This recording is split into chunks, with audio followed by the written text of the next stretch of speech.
કેમ છો? લાઈવ વિડીયોમાં આપ સૌ મજામાં હશો?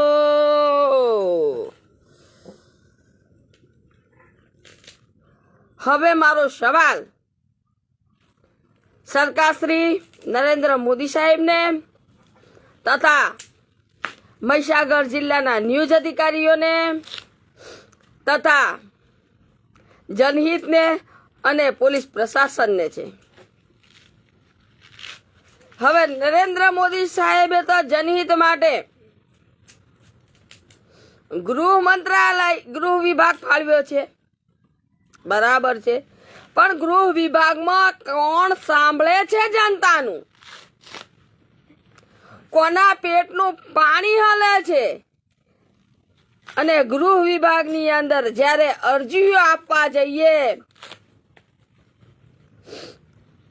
ત્યારે અરજી આપનાર જાણે ગુંડો હોય ને તેવું તો વર્તન કરે છે, ગેરકાનૂની વર્તન કરે છે અરજદાર સાથે. અરજીઓનો કોઈ નિકાલ નથી કરતું અને જનતાનું સાંભળે છે કોણ? સરકાર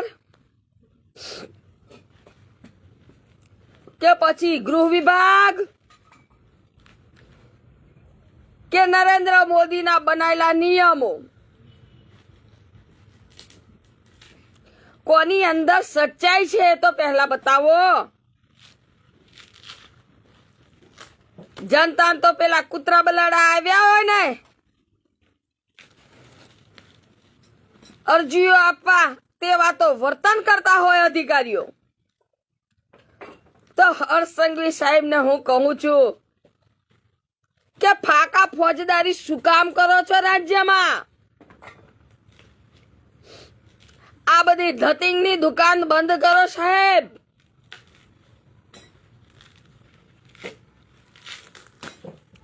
રાજ્યની અંદર મોટા મોટા ફાકા મારીને જનતાને છેતરવાનું બંધ કરી દો. અને હું સીએમ ભૂપેન્દ્ર પટેલ સાહેબને પણ કહું છું કે ફાકા ફોજદારી કરવાનું બંધ કરો, કેમ કે મહેસૂલ વિભાગની અંદર કે શિક્ષણ વિભાગની અંદર કોઈને કઈ પડેલી જ નથી. ફાકા ફોજદારી કરીને શું ફાયદો છે? પોલીસ સ્ટેશનમાં તો કોઈ વેલ્યુ નથી, જનતાની કોઈ વેલ્યુ નથી પોલીસ સ્ટેશનમાં, કેમ કે પોલીસ તો તે સાંભળવા તૈયાર જ નથી. ખાલી દેખાવ ખાતર અરજીઓ લઈ લે છે, નિવેદનો લઈ લે છે અને પછી જાય કચરા પેટીમાં અરજીઓ. કોને પડી છે જનતાની?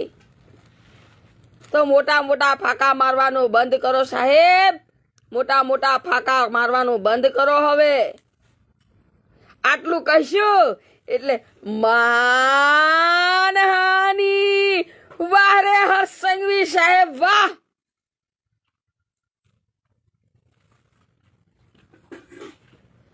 તો પછી આ અધિકારીઓ ફાકા ફોજદારીઓ કરે છે, જનતાની કોઈને પડેલ નથી અને મોટી વાતો કાગળ પર કરે છે.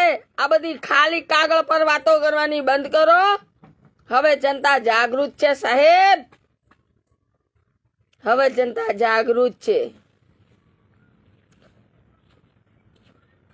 જનહિતની રક્ષા કરવી હોય તો નીડર બનો અને પછી જનહિતની રક્ષા કરો. નીડરતા તો કોઈની અંદર છે નહીં, માનવતા મરી ચૂકેલી છે.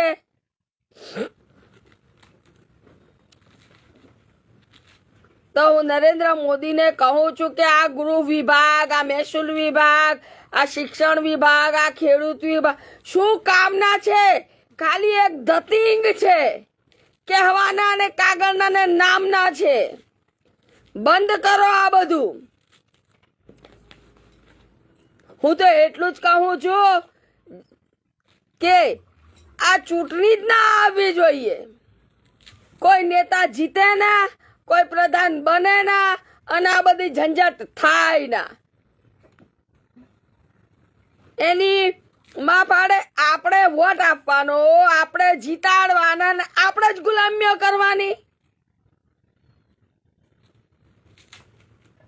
આપણે જીતાડીએ છીએ તારે આપણે આ બધા લફડા થાય છે ને.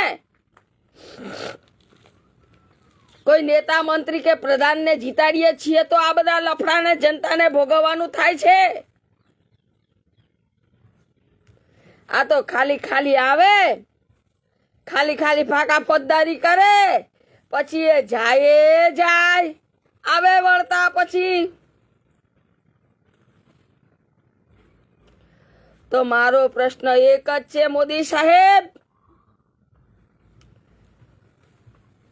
કે પહેલા તો તમે જનતાને છેતરવાનું બંધ કરો.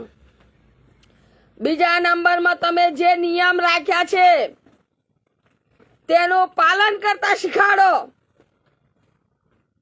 એ ચાહે પછી નેતા હોય કે મંત્રી હોય કે કોઈ પણ વ્યક્તિ, ખાલી જનતા પર એકલો જ ગુનો નથી લાગુ કરો. જનતા તો નિયમનું પાલન કરી જ રહેલી છે. પણ આ તમારા નેતા મંત્રી ઘસીને પી જાય છે, ગૃહ વિભાગ ઘસીને પી જાય છે. ખાલી આ લોકો તો બોલવાની ટેકનોલોજી છે મોઢા પર, બાકી સાચી હકીકત આવે તો મોઢામાં દહીં જામી જાય. સાચા મુદ્દાઓ આવે ત્યાર તો જનતાને ફસાવાની વાત આવી જાય. સાચું કહી દીધું એટલે જનતાને દબડાવવાની વાત આવી જાય. સાચું બોલ્યા એટલે ગેરકાનૂની વસ્તુ મૂકી એને ફસાવાની વાત આવી જાય. આ છે દેશનો વિકાસ, આ છે.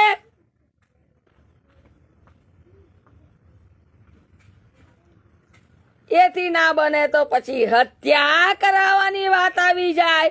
કેમ કે રેલો એમના પર આવ્યો એટલે જનતાની પથારી ફેરવવાની. કેમ કે જનતા આ લોકો સરકારનું કહેવું એવું છે કે સરકાર ભલે જૂઠ બોલે, સરકાર ભલે ખરાબ કરે, સરકારના નિયમો ભલે લચ્છાઈ જાય, પણ જનતા ગુલામી કરવી જોઈએ. હા, એમના ખોટામાં વાહ કરો જોઈએ તો તમારી 10 તાલીઓ પડશે. પણ આ વિડીયોમાં જો સાચી હકીકત કહું છું ને તો વાહવાહી તો કઈ પણ ગાળોના ભંડાર હશે.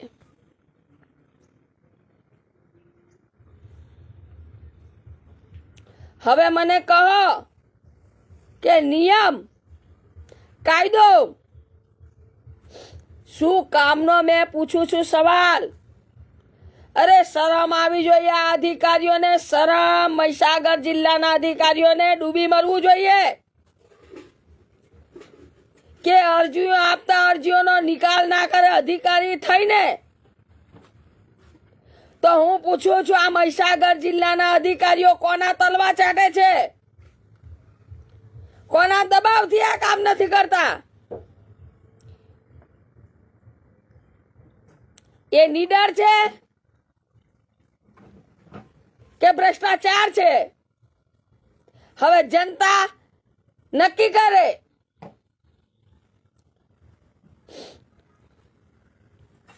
હવે આટલું કહીશું અધિકારીઓને, માનહાનિઓ. અરે તમે અરજીઓ દબાઈને બેઠા છો, અરજીઓનો નિકાલ કરો. નિકાલ. હવે તમને માનહાનિ નહીં લાગે? શું તમે સાસરિયામાંથી ખુરશીઓ લઈને આવ્યા છો? અરે ખાખી વર્દી પહેરીને આવા તમાશા કરવા શરમ આવી જોઈએ તમને અધિકારીઓને. કે જનતાની શિકાયત ના સંભળાય, જનતાને કાયદો શીખવાડાય, જનતાને ગુમરાહ કરાય, અરજદારને તકલીફ અપાય.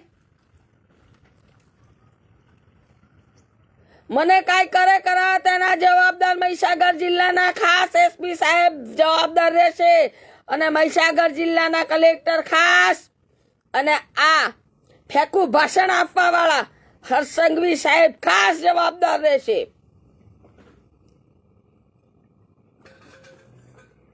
જનતા માટે કરીએ છીએ. શું ખાખ તમે જનતા માટે કરીએ છીએ? હર્ષસંઘવી સાહેબને જરા એ તો જઈને ન્યૂઝ અધિકારીઓ પૂછો કે તમારા ટેબલો ઉપર કેટલી અરજીઓ આવીને બેઠેલી છે.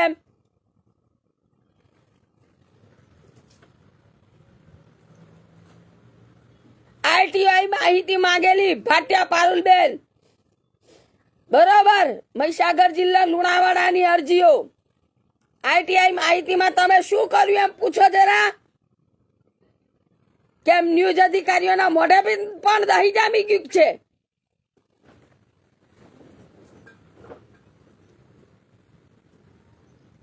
મને કાંઈ કરે કરાવે તેના જવાબદાર રાજ્ય સરકાર, કેન્દ્ર સરકાર અને ખાસ નરેન્દ્ર મોદી સાહેબ. કેમ કે નરેન્દ્ર મોદી સાહેબ બધા નિયમ લાગુ કરે છે. જનતાને ગુમરાહ કરવા કઈ ના કઈ ષડયંત્ર રમે છે. જનતાને બેવકૂફ બનાવે, ધ્યાન ભટકાવવા માટે કઈ ના કઈ નિયમો લાગુ કરે છે અને કઈ ના કઈ ધતિંગો કાઢે છે. એટલે ખાસ નરેન્દ્ર મોદી સાહેબ રહેશે.